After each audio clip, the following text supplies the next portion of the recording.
Hello and welcome to Daybreak English. Today we're going to look at one of the ways to tell an anecdote.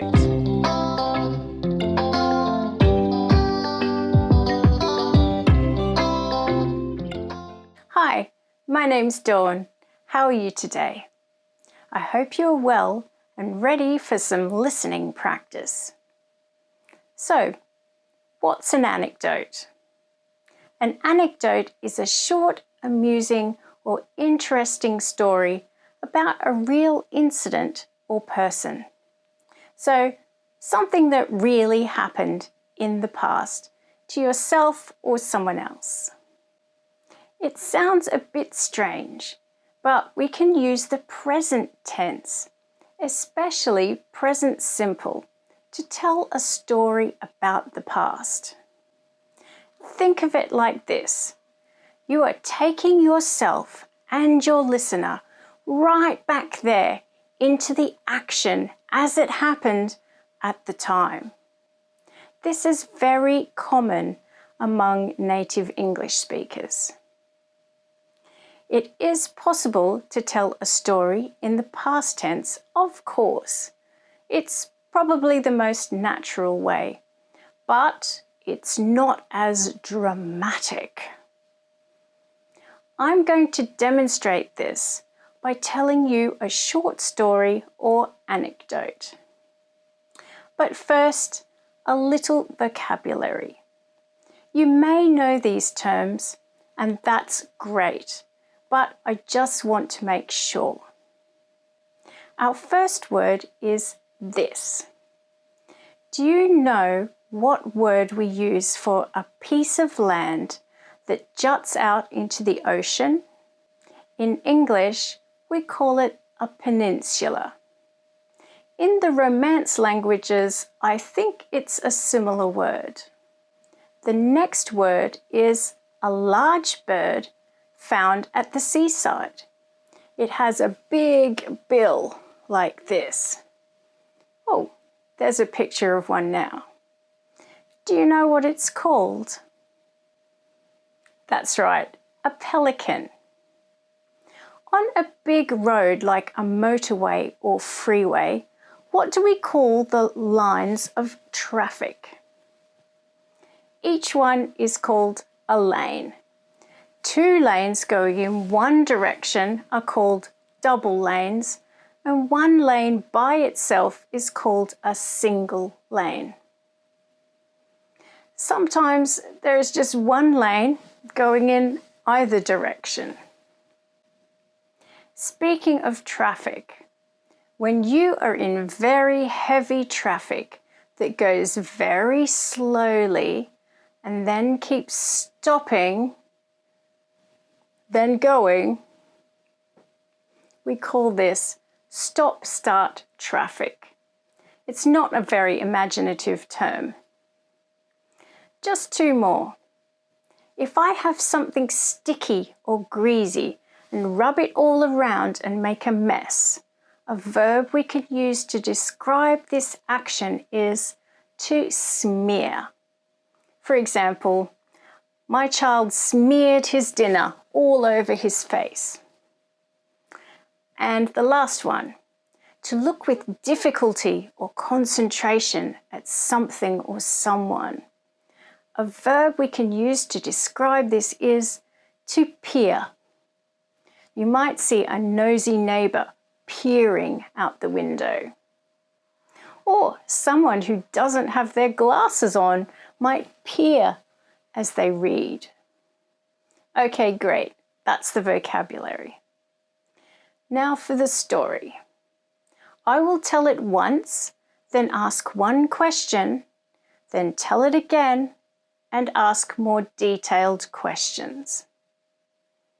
I'll start with some background information to set the scene. Now, at this stage, I will use the past tense because we aren't yet in the action. Here we go. I used to work in a hospital on a long peninsula. Because the peninsula was so long, there was a bridge that connected it to the mainland. To cut down on travel time, the bridge had 3 lanes, and the middle lane changed direction at midday. In the morning, there were double lanes leading out of the peninsula and a single lane leading in. But in the afternoon, there was a single lane leading out and double lanes leading in. So that is the scene. This is what happened. One day, I'm driving home from work and I get onto the bridge where the traffic is stop-start. I have to stop about halfway along the bridge and I'm waiting for the traffic to start going again when splat! Ew! There's pelican poo on my windscreen. If you've ever seen pelican poo, you'll know that it's very thick and there's always a lot of it. Ew. So anyway, I see this pelican poo and think, what am I going to do?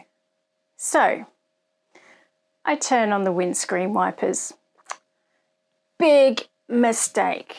The poo smears all over my windscreen.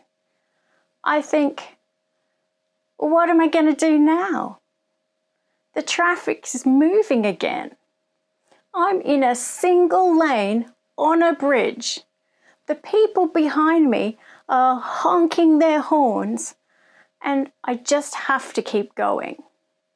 I can't get out and clean it off. Fortunately, there's a clear patch in the bottom corner, so I have to drive the rest of the way, peering out through the space in my windscreen. Needless to say, I gave my windscreen a thorough wash with a hose when I finally arrived home. So, that's my anecdote. Did you notice that at the end I switched back to past tense? This is because the drama had finished and I was just concluding the story. Okay, for now I just want you to put my story in the correct order. What happened first, next, and last? Write down the letters in the order that they happened. A pelican pooped on my windscreen. B, I drove onto the bridge. C, I arrived home. And D, I left work.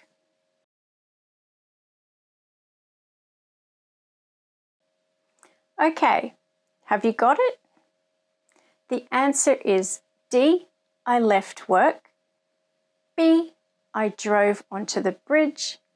A pelican pooped on my windscreen. And C, I arrived home. Now I'm going to replay the story. And this time I want you to listen carefully because I will ask some more questions at the end. I used to work in a hospital on a long peninsula. Because the peninsula was so long, there was a bridge that connected it to the mainland. To cut down on travel time, the bridge had 3 lanes and the middle lane changed direction at midday. In the morning, there were double lanes leading out of the peninsula and a single lane leading in.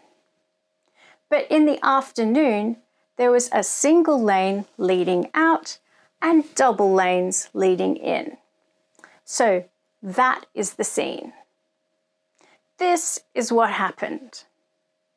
One day, I'm driving home from work and I get onto the bridge where the traffic is stop-start. I have to stop about halfway along the bridge and I'm waiting for the traffic to start going again when splat! Ew! There's pelican poo on my windscreen. If you've ever seen pelican poo, you'll know that it's very thick and there's always a lot of it. Ugh. So anyway, I see this pelican poo and think, what am I going to do? So I turn on the windscreen wipers. Big mistake. The poo smears all over my windscreen. I think, what am I going to do now? The traffic is moving again. I'm in a single lane on a bridge. The people behind me are honking their horns and I just have to keep going. I can't get out and clean it off. Fortunately, there's a clear patch in the bottom corner, so I have to drive the rest of the way, peering out through the space in my windscreen. Needless to say, I gave my windscreen a thorough wash with a hose when I finally arrived home. Okay, so let's see how well you listened. Number 1. Where did I used to work? Was it in a post office or a hospital? It was in a hospital. Number 2. Where did the story take place? It was on a peninsula and on a bridge. Number 3. How many lanes did the bridge have? It was 3. Number 4. What was my big mistake? It was turning on the windscreen wipers. Number 5. Why couldn't I stop the car? It was because I was in a single lane of traffic on a bridge. Number 6. What did the people behind me do? They honked their horns. And number 7. How did I eventually get home? I was peering through a corner of the windscreen. So how did you go? Did you get all the questions correct? Let me know how well you did in the comments. Well done, you've worked hard today. That's all for today. See you next time. Bye. Thanks for watching. If you found this video helpful, please leave a like. Remember to subscribe and click on the notification bell. Why not check out this video? See you again soon. Bye.